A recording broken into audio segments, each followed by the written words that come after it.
O Rio Grande Agro tem a satisfação de ouvir o presidente do Conselho de Administração do Sicredi, Álvaro Link. Álvaro Link, o Sicredi é uma referência do agronegócio, né? Está presente em praticamente todos os municípios gaúchos, né?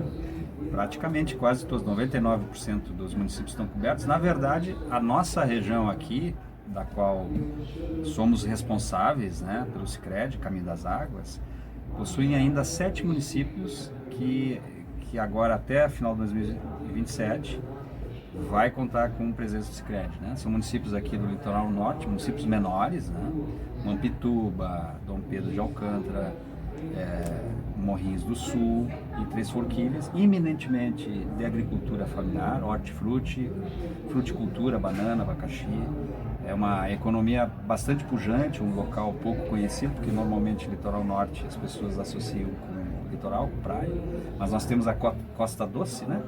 Onde a BR-101 passa, né? De um lado as lagoas, do outro as montanhas. Ali tem uma produção agrícola de agricultura familiar muito pujante e ainda falta ali a presença, embora as pessoas atuem no Sicredi e contem com o Sicredi nos municípios ali da região maiores, como Torres, Osório, Terra de Areia, alguns do litoral, então as pessoas se deslocam, mas a gente quer ir para lá. Sim, então, porque tem toda a facilidade digital também, mas nada melhor do que o contato pessoal. Sim, né? Inclusive a gente, na nossa estratégia, a gente está na contramão, inclusive, dessa tendência dos bancos que vem fechando unidades físicas. Nós vamos na contramão instalando espaços do Sicredi, né? Que também é um conceito diferente de agência. Nos espaços, além de uma agência, a gente separa, glosa um pedaço lá daquela estrutura física para o atendimento físico, né, das situações bancárias, 1/3 para isso, os outros 2/3 do espaço para as pessoas se encontrarem.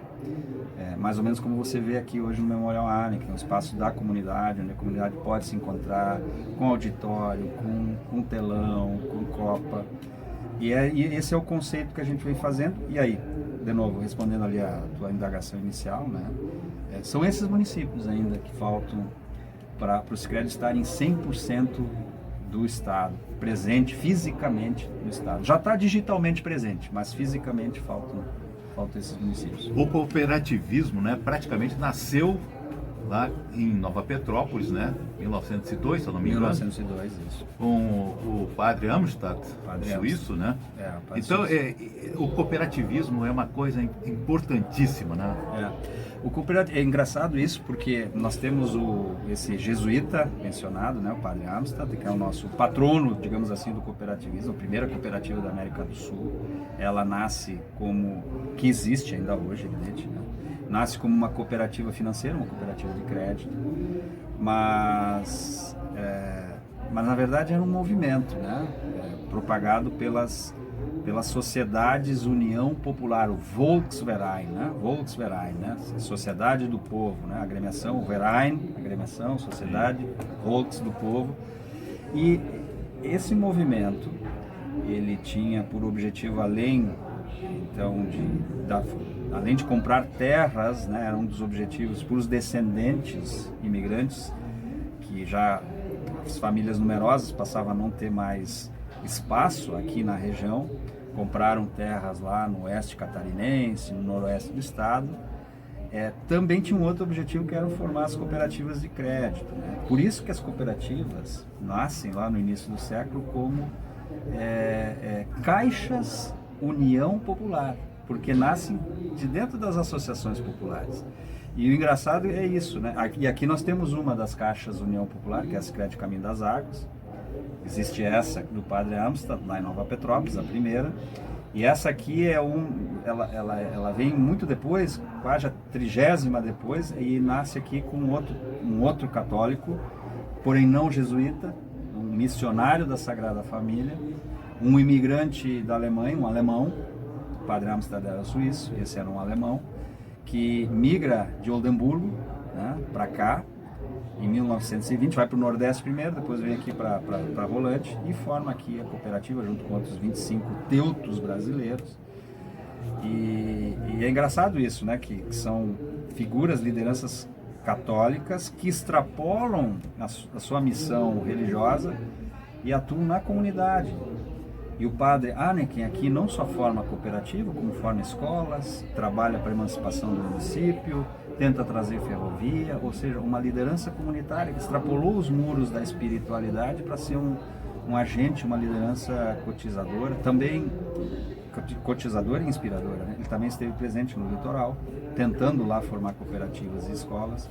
Então é interessante isso, né? Como a história do cooperativismo, ela se conecta com a história da ocupação da região, com a história, enfim, da imigração, né? E hoje, só um parênteses aqui, né? O que nos faz aqui encontrar aqui no Memorial Anneken exatamente é uma homenagem a famílias de Oldenburgo que foram incentivadas a vir para o Brasil pelo padre Anneken, que formou uma cooperativa. Inclusive meu avô, Clemens Blay. Pois então, você tem essa descendência, ou seja, olha a importância do que a gente está hoje aqui fazendo, né? Assim, trazendo novamente, né? Depois dos 25 anos de comemoração, 50 anos, depois essa coisa se afasta, né? As pessoas deixam, hoje nos 100 anos, né? Ou seja, um marco dos 100 anos, né? De 24 a 26 ocorreram essas levas de oldenburgueses que vieram para o Brasil. 26 é o último ano, a gente tem, então hoje, comemorando, a gente usou esse marco, né? A partir do incentivo aqui que o Memorial dá. E está muito lindo, né? Porque a gente tem visto também os teus ancestrais, né? Podendo estar aqui sendo expostos e encontrando, imagino aqui também familiares. Mas o que é mais interessante, eu falava agora no início, aqui na cerimônia, que talvez a gente não se dê conta, né? Essas famílias, da importância que esta liderança que vem de lá, né, que é irmanada com as pessoas de lá, traz essas famílias para cá, do que fizeram lá há 103 anos, há 100 anos. Porque hoje o Sicredi está presente em 33 municípios, uma iniciativa que nasce aqui no interior, nem era um município ainda, se propaga por 33 municípios e tem feito assim tanta coisa interessante aí na nossa região. Só um parênteses aqui para mencionar, porque é o que nos faz encontrar hoje aqui. Álvaro Link, em relação às dificuldades enfrentadas pelos produtores rurais em relação ao clima, como é que o Sicredi tem atuado, como é que pode atenuar esse problema? Pois é, nós aqui na nossa região, a gente tem feito a gente fez uma associação com a Metsul. A Metsul, ela faz diagnóstico de clima, predição e tal. E a gente tem tentado também reunir toda a defesa civil. Agora, o nosso objetivo vai tentar plugar os monitoramentos locais, né? São vários aí nos municípios aqui, o município tem, as estações nossas são, a própria Metsul tem os seus monitoramentos, para tentar fazer um dash de acompanhamento, para tentar ajudar, né? Porque a gente caminha entre o alerta e o alarmismo. E o que não é bom, né? Por conta também dos traumas tem feito, e você mencionava antes do nosso início aqui, a gente falava sobre os eventos de 2024, né? Então a gente ficou muito traumatizado aqui, a cidade foi muito atingida e talvez a gente possa estar assim meio que flertando com entre o alerta e o alarmismo, onde achar o equilíbrio. E a gente vai conseguir achar o equilíbrio se a gente conseguir mais informação. Esse é um aspecto que a gente vem trabalhando.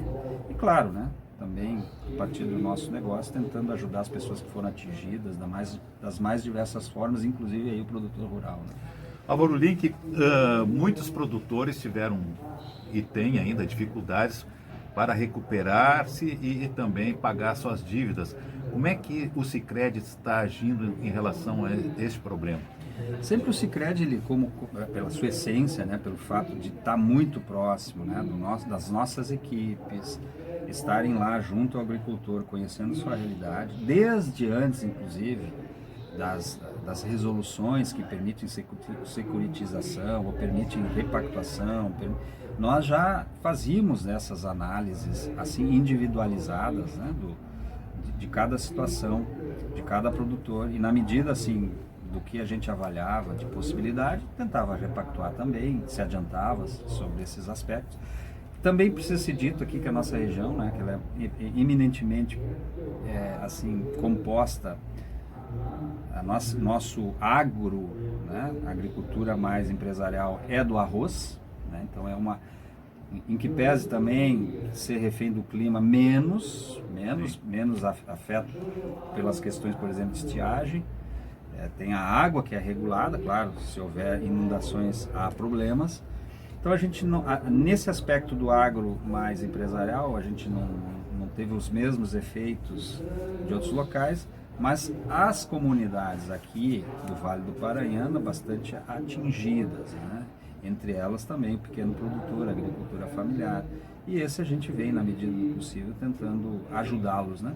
O produtor não basta só a gente falar de financiamento, quando a gente fala do produtor.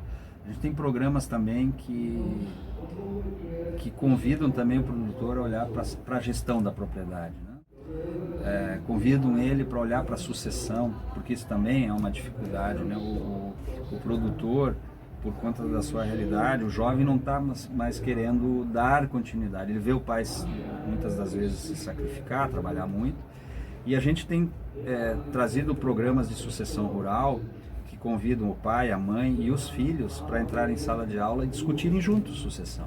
Sim. E reformatando também, né? Mostrando que há, como também na agricultura familiar, a gente tem uma atuação mais também profissionalizada, em que pese ser familiar, dá para ser profissionalizada. O produtor pode sim ter final de semana, ele pode ter férias, ele precisa fazer contas, e a gente faz isso. Então, de novo, para responder a tua pergunta, né, a gente tem auxiliado nesses aspectos de olhar lá para a realidade dele, na medida do possível atingido, com dificuldades, tentando repactuar, sempre avaliando também a boa vontade, né, de querer melhorar, né? E no agronegócio, como é que funciona? Os juros são muito elevados? Qual é o limite de financiamento? O crédito agrícola, como ele é regulado, quando há fonte para isso, né? A gente precisa ter fonte, né? Precisa ter a resolução que nos dê fonte, né? Recursos existem, né? Para a gente poder financiar. Eles são assim, regulados. Então, assim, o crédito rural hoje, ele não é um crédito, ele é um crédito justo do ponto de vista da taxa, né? Então, agora a gente, há pouco tempo, teve o Plano Safra, onde a gente mostrou a maior parte das linhas de crédito, ou para agricultura familiar ou empresarial, as taxas de juros diminuíram de um plano safra para outro, 0,5%. Então, assim, a gente está falando aí de taxas que vão 6% a 9%, 10%. Então, não são taxas absurdas dentro da atividade. A atividade precisa poder pagar isso, né, que pese todo o risco que está envolvido, né? E claro, dependendo, se regulado, né, existem os seguros agrícolas, que o Proagro é um deles, né, que abarcam determinados eventos, né, e existem também os seguros que podem ser contratados. E aí depende muito, né, depende assim do nível de risco que aquele seguro oferece, que aquela atividade agrícola oferece. Se é uma atividade muito impactada por eventos, o seguro vai aumentar, porque seguro olha para risco, né. Perfeito. Então, tivemos esse bate-papo com o presidente do Conselho de Administração do Sicredi, Álvaro Link. Muito obrigado. Obrigado. Estamos juntos porque o Rio Grande é agro. É agro, isso aí. Muito bom, obrigado.